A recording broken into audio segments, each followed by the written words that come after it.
Do you ever feel that your words and your motives constantly get misinterpreted?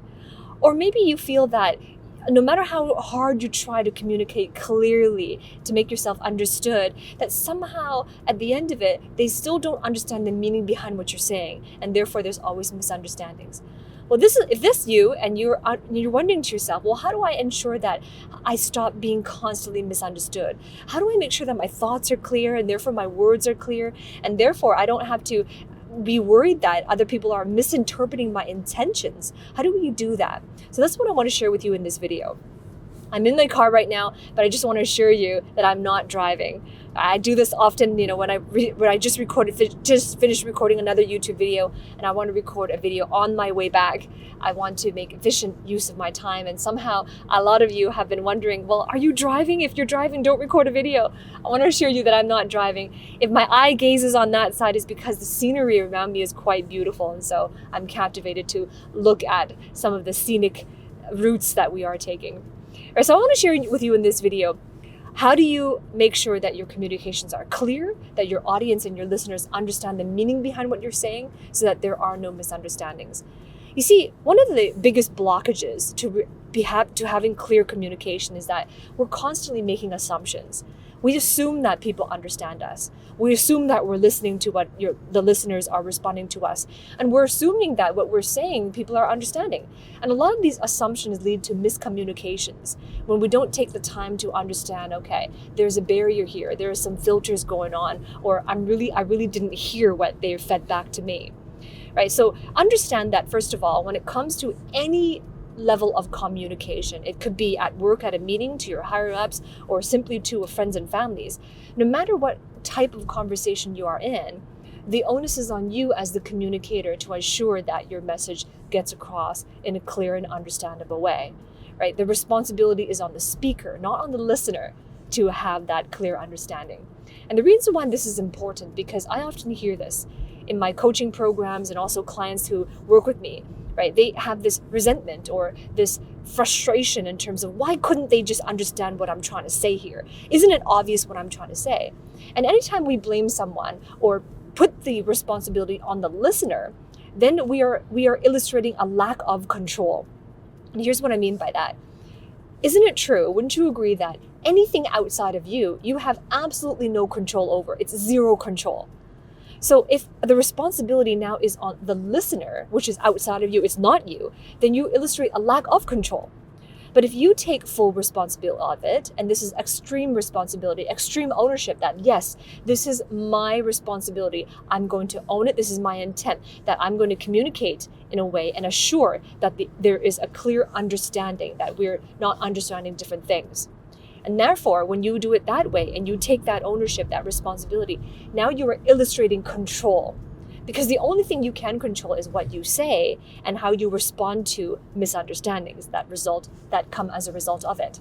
Right? So that's the very first step, is to take that ownership, not giving your responsibility to someone else. Because giving responsibility to someone else is giving away your own power, the only power that you have control over anyways.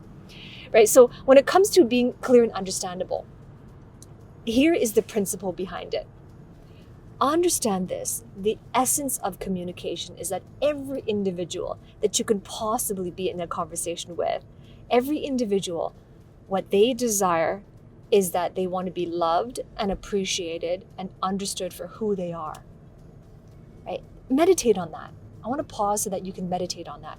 Every individual, any individual, no matter who you can be speaking with, they desire most to be loved and appreciated and understood for who they are.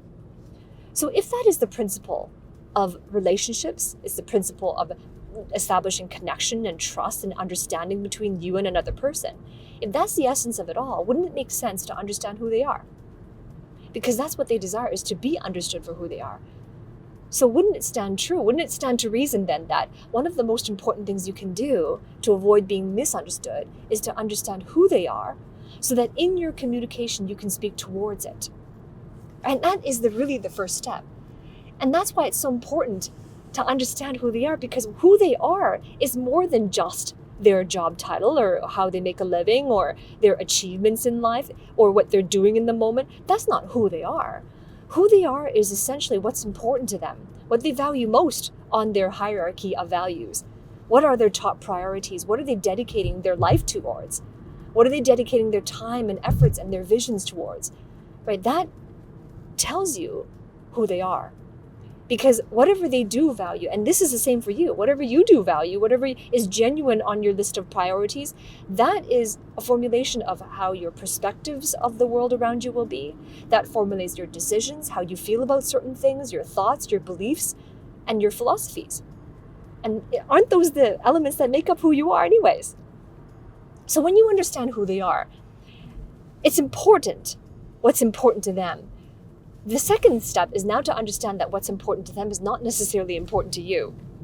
Because every individual's values and their hierarchy of values is like a fingerprint. No two peoples are going to be the same. So if something is important to them is not necessarily important to you, and that is the source of miscommunications and misunderstandings. Right? Because that's why, and that's exactly why, sometimes even the most innocuous statement could be misunderstood to have tremendous implications. Now, let me give you a concrete example of how this plays out. Let's say, for example, I'm communicating with somebody, and I simply want to tell them that I received their email, and I'm just going to get back to them tomorrow. I'll get back to you tomorrow on your email. Right? And let's say that's what I'm communicating to this individual. Right? I got your email, and I'm going to get back to you tomorrow on your email. Now, this is where some misunderstandings can occur. Let me illustrate my point. Let's say I were to say that to somebody, and this listener that I said it to places a very high value on punctuality. Right? And that's what's important to them. They dedicated their life towards it. And that is their identity. I'm a punctual person. Right? So if that is their high value, they place a high value on punctuality, then if I said that to them, they may perceive me that this is disrespectful. And therefore, I could be misunderstood as somebody who does not respect them. Right? So that's the first example. Now let's carry this a little bit further. Now let's say instead I'm talking to somebody else and I'm telling them, hey, I'm just going to get back to you tomorrow on your email. And let's say that this new listener that I'm saying that exact statement to, let's say that their highest value is on career growth, right? Climbing the corporate ladder, getting ahead in their leadership in their industry. Let's say that's what their highest value is, and they're dedicating their life towards that. And so then, therefore, if you ask them who they are, their identity revolves around a leader in their industry, revolves around becoming an executive or maybe C-level. So if I said that same exact statement to a person whose value is career growth and leadership and climbing the corporate ladder, then it could be possible that they misunderstand me now, and their understanding of what I said is that I'm putting a delay on helping them as a way of flexing my own seniority. Right? Meditate on that. And the different responses come as a result of what is important to them, and that is the filter through which they receive what they hear. It is the filter that literally produces what they heard as a result of what you just said. Right? So meditate on that. Rewind the video and listen to that again if you need to. I encourage you to do that. So on. And it depends on who you're speaking with, what's important to them. That is the filter through which they hear and produces what they heard as a result of the same thing that you said. And think about it. This is what they misunderstood you to be, or misunderstood your intentions to be, but that's not what you said. That's not the exact word you said. You didn't tell them, I disrespect punctuality. You didn't tell the second listener that, I'm flexing my seniority. You didn't say those things, but you didn't say exactly that. You didn't even discuss it, but that's what they heard. Right? So what can you do? What can you do as a result of it? I wanted to set that foundation of the real reason why these misunderstandings occur. So wouldn't it stand to reason then, if the first principle is true and the illustrations I showed you can resonate with, wouldn't it stand to reason that one of the most important steps you can take to avoid being misunderstood from this point forward, no matter who you're speaking in front of, is to take the necessary initiatives to understand what's important to them, what is on their priorities of values, and then therefore what they value most on their list of values. And then that way you can understand exactly how they identify themselves.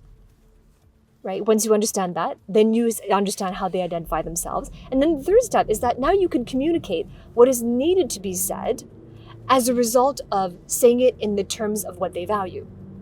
And you do it with genuine care and concern. Because when you genuinely care about somebody, that you want this relationship to produce fruit, you want this collaboration to produce fruit, or the project that you're working on to produce fruit, and therefore you genuinely care about that person's growth, or you care about that other listener's punctuality or their values towards that, and you genuinely care about their values, then if you care enough, then you will take the initiative to explore, well, what is important to you? How can we make this a win-win situation? How can I support you towards helping you achieve what your top goals are, your real objectives? How can I support you in that? And through that caring concern, that compassionate understanding of how can I speak into their values, that is how you can ensure that you are not going to be misunderstood. Care enough about your listeners to understand what's important to them, and then honor what they value. Honoring what they value doesn't mean you dishonor what you value. It's possible to be absolute in respect, in mutual respect and understanding, in equality with one another, by honoring what they value and honoring what you value. Right? So if you heard this, I want to hear from you. If you heard this, I want you to be able to take one key takeaway from this and an action step moving forward. If you're still unsure, how do I apply this to my particular situation? Because there's been a lot of conflict. There's been a history with this person, and they seem to have a perspective of me that does not seem to change. And there's some uniqueness about your situation, and you want to know, how do I apply this?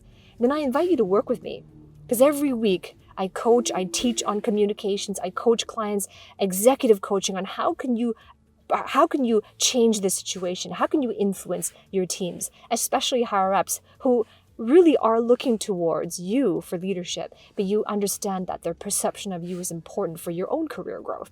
So if you want to work with me and you're serious about developing this skill set so that you can change the situation, no longer be misunderstood for your intentions, right? Achieve your most meaningful career goals, then apply for my coaching program. The link is below this video. The description below this video. Click on that link, submit your application, and somebody, either myself or someone from my team, will reach out to you and we'll have a conversation with you just to explore if it's the right fit and how I can genuinely work with you to help you achieve your meaningful outcomes. So if you're serious about it, then click the link below, and I look forward to having a conversation with you, helping you on the inside. And I'm excited for the things that you can experience, the potential of contribution you can make in this world. Right? And if you haven't done so, subscribe to my channel. Ring that bell. If you're not ready for coaching now, just subscribe to my channel, because every single week I release videos like this on topics related to communication and career growth. And I'm delighted and grateful to have you here and to learning from my insights on this channel.